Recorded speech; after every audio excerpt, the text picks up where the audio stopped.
Queridos, vamos abrir nossas Bíblias no Evangelho de Lucas. Evangelho de Lucas, capítulo 24. Lucas, capítulo 24. Nós vamos ler a partir do verso 13, queridos. Lucas 24, a partir do verso 13, queridos. Falando sobre o encontro de Jesus com os discípulos no caminho de Emaús, né? Verso 13.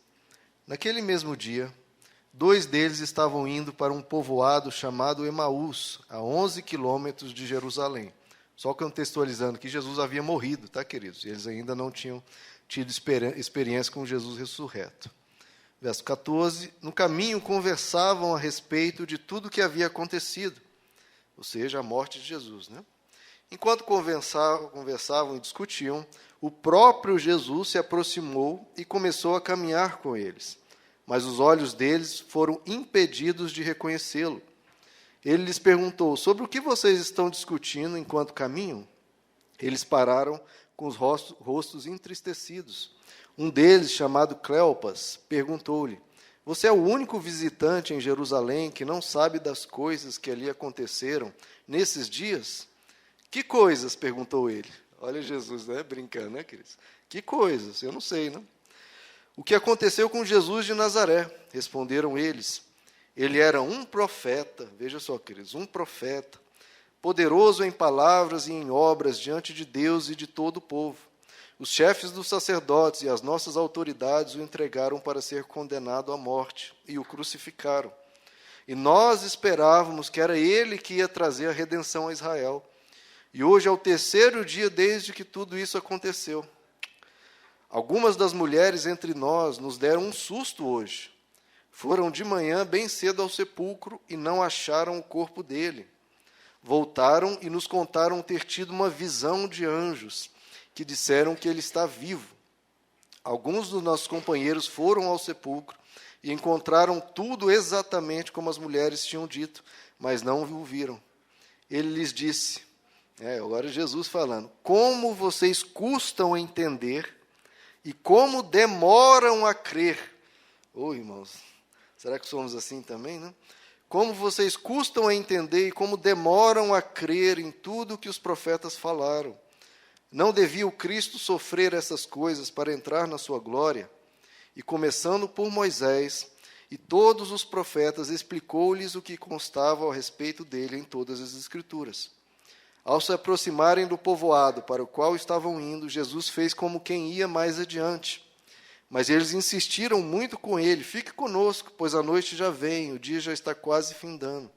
Então ele entrou para ficar com eles. Quando estava à mesa com eles, tomou o pão, deu graças, partiu e deu a eles. Então os olhos deles foram abertos e o reconheceram, e ele desapareceu da vista deles. Perguntaram-se um ao outro: não estava queimando o nosso coração, enquanto ele nos falava no caminho e nos expunha as Escrituras? Queimando o coração. Agora o verso 41, Jesus vai aparecer a todos os discípulos. E por não crerem ainda, tão cheios estavam de alegria e de espanto, ele lhes perguntou: vocês têm aqui algo para comer? Deram-lhe um pedaço de peixe assado, e ele o comeu na presença deles. E disse-lhes: foi isso que eu lhes falei enquanto ainda estava com vocês. Era necessário que se cumprisse tudo o que a meu respeito está escrito na lei de Moisés, nos profetas e nos salmos. Então lhes abriu o entendimento para que pudessem compreender as Escrituras. Até aqui, queridos. Senhor nosso Deus, essa é a Tua palavra. O Senhor abriu o entendimento dos discípulos. O Senhor fez o coração deles queimar, Senhor. Que isso aconteça nessa manhã, aconteça todos os dias nessa igreja, Senhor. Abre o nosso entendimento, que o nosso coração seja aceso pela presença do Teu Espírito. Fala a essa igreja, Senhor, está aqui esse povo que é Teu. Faz a Tua boa obra, Pai. Nós viemos aqui ouvir a Tua voz. Então fala com a Tua noiva, fala com aqueles que o Senhor ama, Senhor, e que Te amam. Nós nos entregamos a Ti, em nome de Jesus. Amém. Podem se assentar, queridos. Glória a Deus, né, queridos? Nós lemos aqui um trecho mostrando a ressurreição de Jesus, né, e como ele se revelou aos seus discípulos. logo após a ressurreição, como ele se mostrou a eles e apresentou-se vivo e ressurreto, né, e a morte não o venceu. Queridos, qual que é uma das maiores dificuldades que nós temos ao ler as Escrituras, né? Quando a gente lê a Bíblia, a gente tem um problema que se chama interpretação, né, queridos? Nós temos que pegar a Bíblia e entender o que ela está nos passando, o que ela está nos dizendo. E isso é complicado e a gente vê isso porque muitas pessoas interpretam a Bíblia de forma errada, né? É comum nós vermos interpretações diversas, né, algumas opostas até uma à outra, e a gente fica perdido nisso, né, queridos? Como é que a gente consegue interpretar a Bíblia da forma certa, de uma forma que não altere o sentido original, de uma forma que não manipule o que está sendo dito para atender aos nossos desejos, aos nossos anseios, e nós mesmos não nos enganar? Como que a gente faz isso, né, queridos? Quantas e quantas pessoas se enganam, né, ao ler as Escrituras, né? Então, por que existe esse problema, queridos? É porque há uma interpretação subjetiva. Subjetiva, a pessoa interpreta de acordo com o que ela acha certo, né? Ela se engana ao tentar entender a Bíblia, porque a mente dela está cheia de informações, cheia de coisas que atrapalham e a induzem a ler um texto e chegar a uma conclusão que às vezes o texto está falando o contrário. Porque a mente dela está cheia de informações que induzem ela a interpretar conforme ela mesma, né, segundo a sua ótica. E aí, queridos, a grande questão é como é que a gente interpreta a Bíblia e como é que a gente interpreta a vida, as nossas experiências, o nosso viver, como que a gente interpreta a existência, na verdade, como a gente interpreta tudo de uma forma correta, né, queridos? Que a gente consegue enxergar a vida e entender o que é que ela está nos ensinando, entender o que a Bíblia está nos ensinando, né, interpretar os nossos fracassos, os nossos sucessos, as nossas perdas, o nosso sofrimento, as nossas alegrias e as nossas tristezas, olhar para isso e aprender o que está querendo ser passado.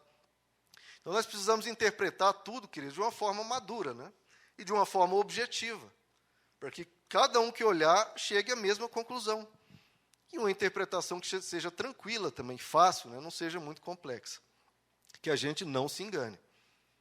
Vejam comigo aí no verso 16, queridos, desse Lucas 24, deixa aí aberto. Lucas 24, 16, olha o que está acontecendo. Mas os olhos deles estavam impedidos de reconhecê-lo. Eles estavam diante de Jesus e não reconheciam reconhecer. E no verso 25, que eu enfatizei, Jesus fala, como vocês custam a entender e como demoram a crer. Então, veja que é um problema aí, como as pessoas custam a entender.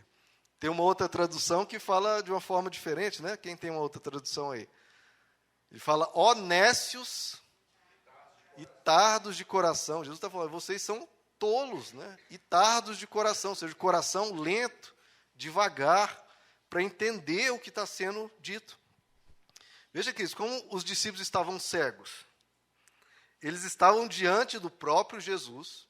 É claro que Jesus ele estava um pouco diferente, porque ele estava num corpo glorificado, mas eles estavam diante do próprio Jesus, que eles conviveram anos, de caminhar junto, de dormir na mesma casa, de passar ali, almoçar e jantar e passar o dia todo junto, e eles não conseguiram reconhecer Jesus. Tão cegos eles estavam. E por que eles não reconheciam, né, queridos? De novo, porque a mente deles estava cheia de informações que os impediam de enxergar o óbvio. O que a mente deles estava cheia? Estava cheia de, primeiro, um trauma, né, queridos? Eles haviam visto o mestre deles, de repente, ser morto. Então, havia um impacto muito grande do acontecido, né, da crucificação. Ele não apenas foi assassinado, mas foi numa crucificação. Então, havia um trauma muito grande, uma experiência muito impactante na mente deles, e muito nova, né? Havia apenas 3 dias.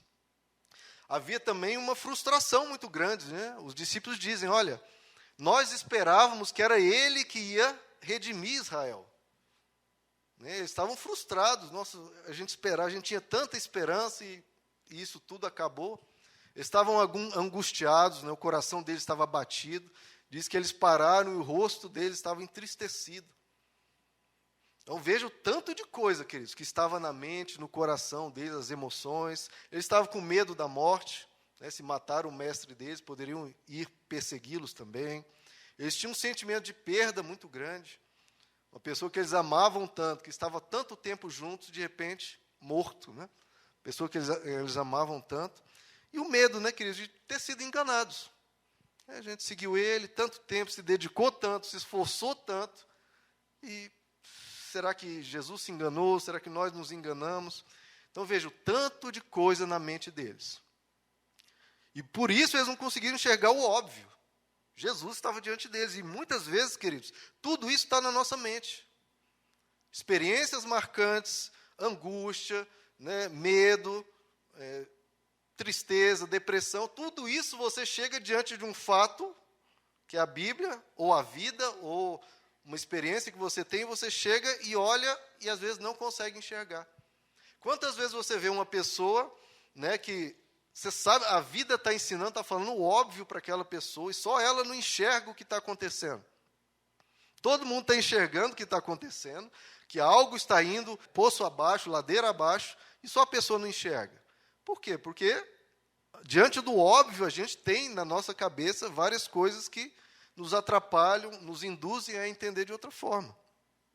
Então, as nossas emoções, as nossas sensações, as nossas impressões, às vezes nos atrapalham a entender, né, aquilo que está diante de nós. Quantas vezes, queridos, eu já vi as pessoas interpretando a Bíblia de acordo com as suas emoções?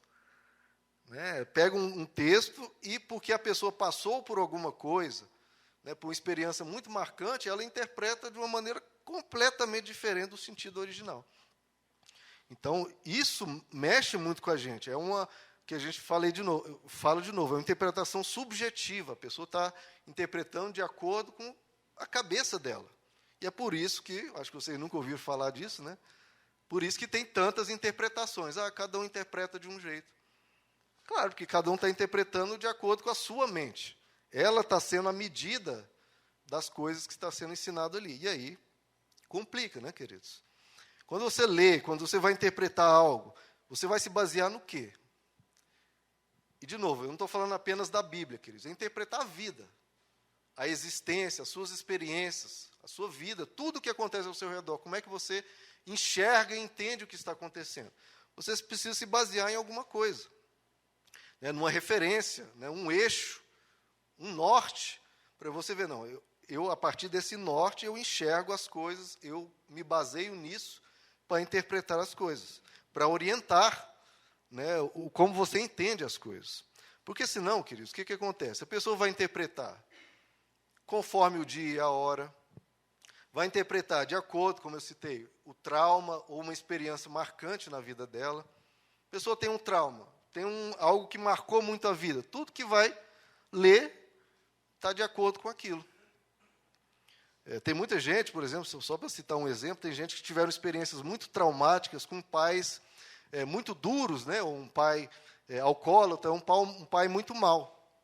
E aí, quando ele lê a Bíblia falando sobre o pai, né, o nosso pai nos céus, a pessoa se retrai, ela se contorce, ela não consegue encarar Deus como pai. Por quê? Porque ela tem algo que marcou a vida dela, e aquilo está levando ela a ler algo bom, que a Bíblia está dizendo, algo amoroso, algo carinhoso, e ela sente uma rejeição, porque ela está marcada com aquilo.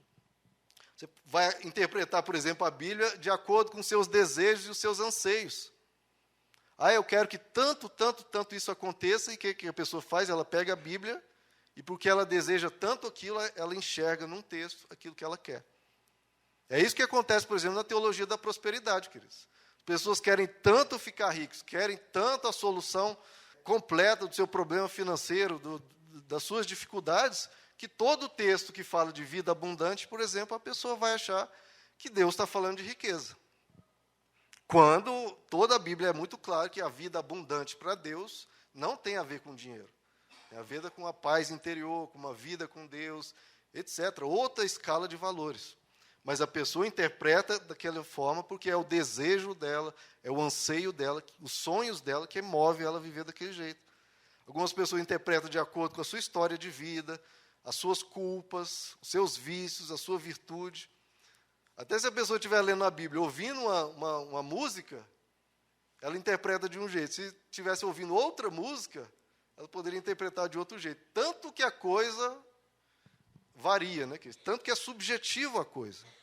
Ou seja, a pessoa está interpretando a Bíblia e a vida e tudo de acordo com o quê? Com ela mesma. A partir dela, de tudo que ela é, ela olha e chega à sua conclusão. E outra pessoa que tem outra bagagem, olha, chega a outra conclusão. Outra pessoa que tem outra bagagem, olha e chega a outra conclusão. Então, existe um subjetivismo total, queridos. Vira uma bagunça, vira essa coisa. 1001 interpretações, cada um interpreta de um jeito. Né? Então, e aí surgem várias interpretações, etc. E qual que é o resultado, queridos? É o que Jesus falou. Né? Como vocês custam a entender. E como demoram a crer. Fica algo custoso, fica algo demorado, porque a pessoa está se baseando em si mesma, como é que ela vai entender? Vai demorar a entender, vai custar, e em outras traduções fala, ó nécios, ó tolos, vocês estão sendo tolos mesmo, e tardos de coração, um coração devagar, um coração atrasado, e aí complica, queridos.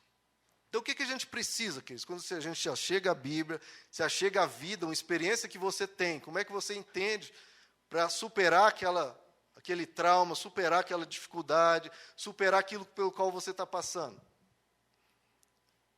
A gente precisa de uma referência, de algo objetivo, que todo mundo olha, fala, não, a partir dessa referência fixa, que não muda, essa referência fixa, todo mundo pode olhar por essa referência, que é a mesma para todos, e todos nós chegarmos a uma conclusão e conseguir entender, sem sermos nécios, sem sermos tardios de coração.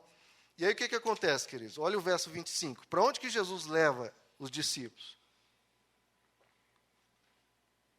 O verso 25 ele fala, como vocês custam a entender e como demoram a crer em quê, queridos? Em tudo o que os profetas falaram. Então veja que o que os discípulos estavam passando? Haviam passado por esse trauma, por essa perda, por essa frustração. As mulheres diziam que haviam visto Jesus, que haviam visto um anjo, e haviam essa confusão nas emoções. Aí Jesus parou, pera. Vocês estão me falando várias histórias, falando várias coisas, essas visões, essas histórias, esses sentimentos, tudo isso que vocês estão passando, ok, deixa de lado um pouquinho, e agora vamos para algo mais seguro, vamos para a palavra. Então, Jesus primeiro os traz para um lugar mais seguro, para a palavra de Deus. Então, ele tira as pessoas das emoções. Quantas vezes, queridos, você, diante de uma situação, você reage de acordo com as emoções? Você está com um problema, com a discussão em casa, com um problema no trabalho, o que está dirigindo as suas conclusões? O que você tem que falar? A sua reação? As minhas emoções, porque aquela pessoa falou isso para mim, aquela pessoa agiu de tal forma, então eu preciso fazer isso, a pessoa, de novo, interpretando, não apenas a Bíblia, a vida e tudo, de acordo com as emoções. Eu estou com raiva, eu estou chateado, eu estou triste, estou me sentindo humilhado, estou me sentindo assim. Cada coisa que a pessoa sentir de uma forma, ela vai reagir de acordo com a emoção. E Jesus tira os discípulos daquelas emoções e fala, espera aí, vamos deixar as emoções de lado, vamos para a palavra. O que a palavra te ensina a fazer nessa situação? Você tem uma discussão com a sua mulher, com o seu marido. Nessa situação, diante desse problema, como você reage? Você tem um amigo que está com um problema X. O que a palavra diz? Jesus traz eles para a segurança da palavra. Porque as emoções, os desejos, os sonhos, visões, tudo isso pode te levar para um lugar errado.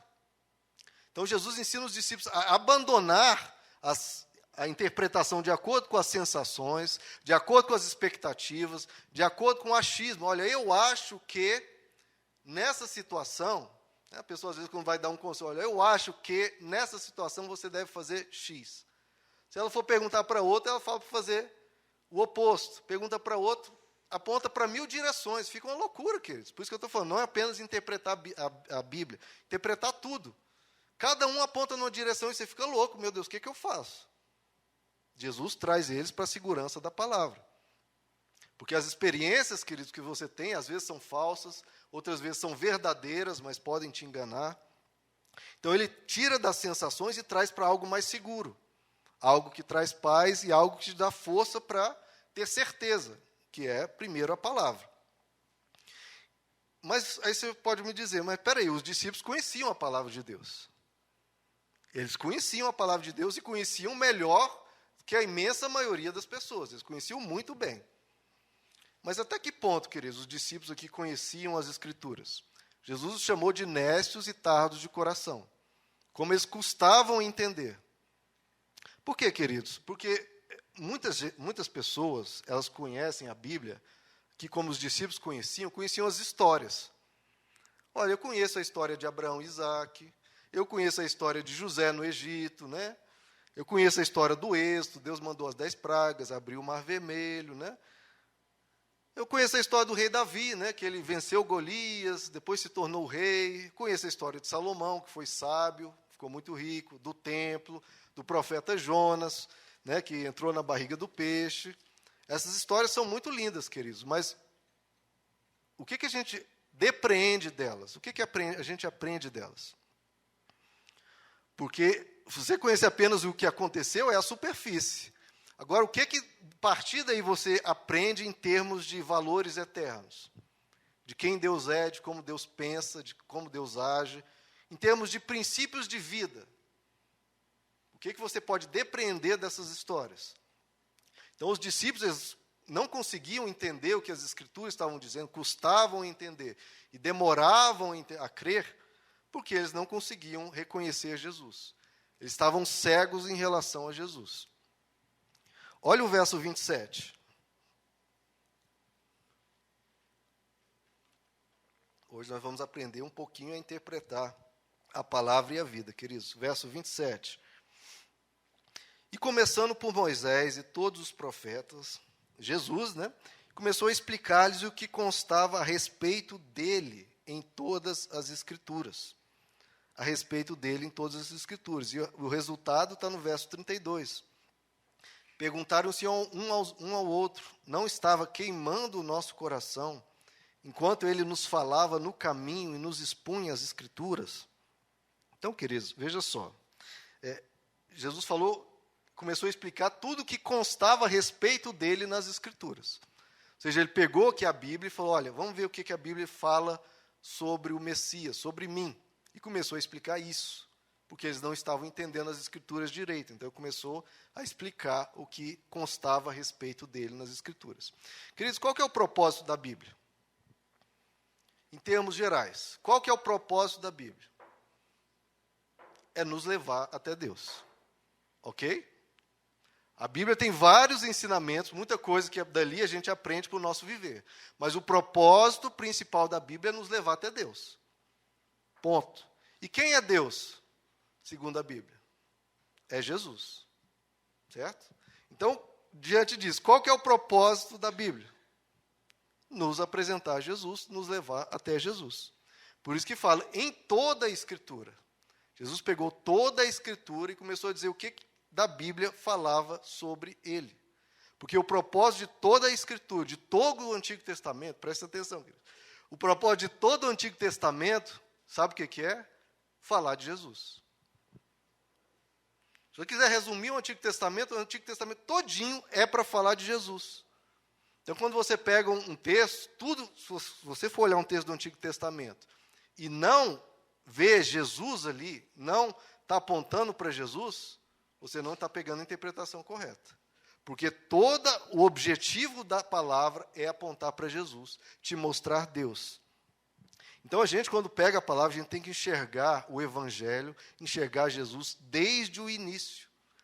Aí você vai captar a mensagem eterna e vai ver quais são os valores e princípios de Deus. Sem Jesus, queridos, não dá para entender a profundidade das Escrituras, não dá. Porque, como eu falei, todo o objetivo da Bíblia foi levar-nos a Jesus. Você vai ler a Bíblia e não vai entender. Na profundidade, não. Você vai ver lá Abraão e Isaac. Abraão é o pai da fé, porque ele foi lá oferecer Isaac como sacrifício a Deus. Mas é isso que é apenas isso que ele está falando? Não, que ele estava apontando para Jesus.